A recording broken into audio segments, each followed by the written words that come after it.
David, come up here for a second. I'm sorry, I got an itch there. All right, he's gonna knock. I'm knocking on your door. Okay. Okay. So I'm gonna model this for you. Okay. And then realize the beauty is you have modelers today, so you're gonna get to watch this. All right. All right. Hi, I'm Ross, and this is my friend Raphael and Rita. And I know this sounds crazy, but we have taken this Saturday to come into our neighborhood, our community, and try to care on it through prayer. And I was wondering if there's anything going on in your life right now that needs prayer. Well, I can't think of anything right now. Well, that's all right. I kind of caught you, kind of off. I know this is kind of sudden, but family, friends, health, anything? Yeah. My mom, she's Okay. recovering from some cancer Okay. and stuff, and Great. I probably ought to go see her sometime. Okay. Well, do you mind if we pray for your mom right now? Man, that'd be great. Great. So give me your first name again. David. David. And your mom's name? Pat. Pat. Okay, great. So I would pray for Pat and David right there. Quick prayer. Don't do your quiet time on the steps, okay? I had a guy I was out with a couple weeks ago.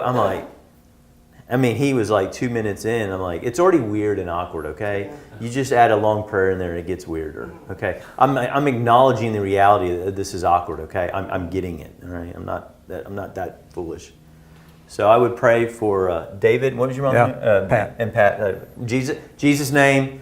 God, do something in their life. And I do. I pray, and I'm not trying to be cute or whatever. I go, God, Jesus, do something in their life. I'm asking that. Amen. Hey, David, I really appreciate you letting me pray for you. I really do. I know we kind of caught you off guard here and stuff like that. But David, would you have just a couple minutes I could share with you something that's changed my life? It'd just take a couple minutes. Okay. You got a couple minutes? Yeah. Oh, great.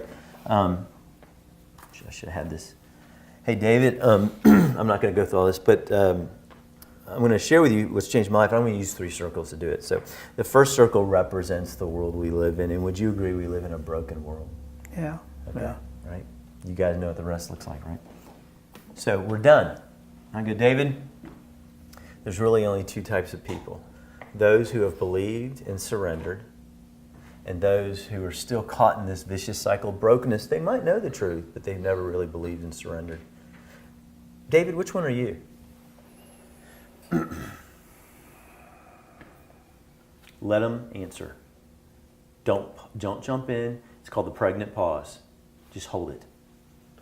Don't resist the urge to finish it. Just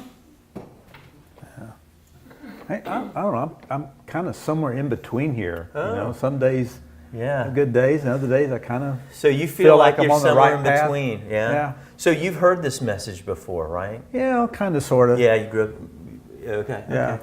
Well, let me ask you something. When I hear someone that says they're kind of in the middle and stuff, that typically tends to indicate that you've heard this before, but you've truly never surrendered to Christ. Is that something you'd like to learn, how to surrender to Christ? Well, yeah, maybe. Yeah. Maybe. Okay. Well, what I can do is me and you can meet, or you can come back to a group. I'm actually at the church just down the road, and we actually go through stories about Jesus that teach you how to surrender to Him. You can't do that on your own. Yeah. You have to do that in a community. And so would you be interested in maybe, what would be the best next step for you? To come back here, go to Starbucks, or come into a group? What would work best for you?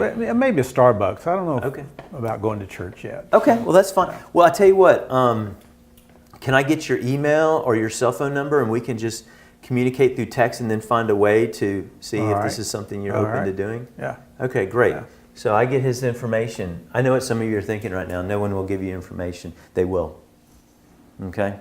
I would have believed, if I was sitting on where you were, I was and so what begins at that point is I hand him my card with my information and the gospel presentation.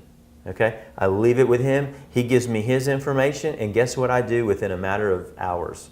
I'm texting, David, hey, thanks for letting me come by. Hey, what's a good time for me to come back?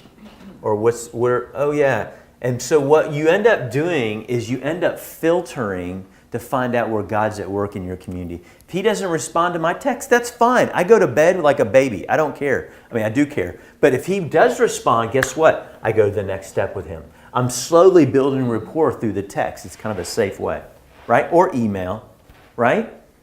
And so I'm trying to find out where God's at work in my community. And so if he responds, guess what? Hey, I go back and go, hey, what's a good time? What we've often found is some of them are more comfortable coming back to a building with a group. I had 2 in the last 2 weeks. That actually one went with Raphael. Some don't. Some just, they go dark. Okay. So now what I'm going to have them do is I'm going to have them not give me a prayer request. Okay. You ready? They stop. They don't respond to text. They're polite. They're polite reds. Yeah.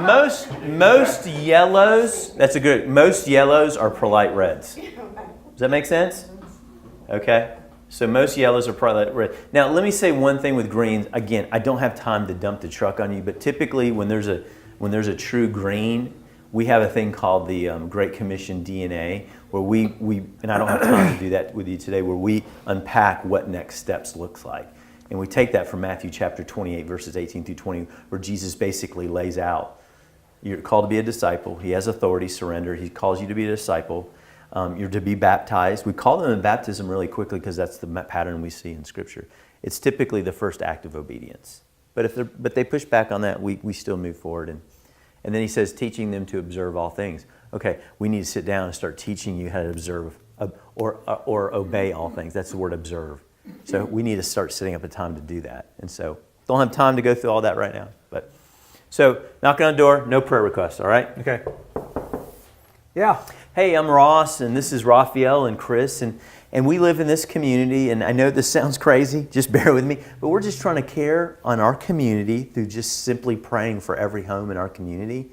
And we got to your house today, and is there anything I can pray for you that's going on in your life? No, I don't think so. We're good. We're good here. Okay, yeah. Okay. Well, hey, do you mind if I just pray peace or blessing on your home for 2019? Do it quick. I'm into a really good basketball game. Okay, all right, great. Give me your first name. David. David, all right. I pray peace and blessing on his home. I go, hey, David, thanks for letting me pray peace and blessing on your home. Would you have just a couple minutes I could share something with you? No, this isn't really a good time. Okay. Thank you very much. Bye. I don't fret. I don't lose sleep. I move on. Now, if I share the gospel with him and he says, nope, I don't believe it, red light, I don't want to, I'm good. You know what I do? I go, David, thank you so much for letting me share the gospel with you. There's ever a time in your life where you're experiencing brokenness and you want to talk to someone about it, here's my name and phone number. Thank you so much for your time, sir. Have a good day. I move on. I want to tell you that in the last 2.5 years, we've had that scenario countless times. We've had people who come back to us and go, hey, you were at my home and you left this thing and I want to talk to you again about it. I'm leaving breadcrumbs. So when God is at work, is that fair?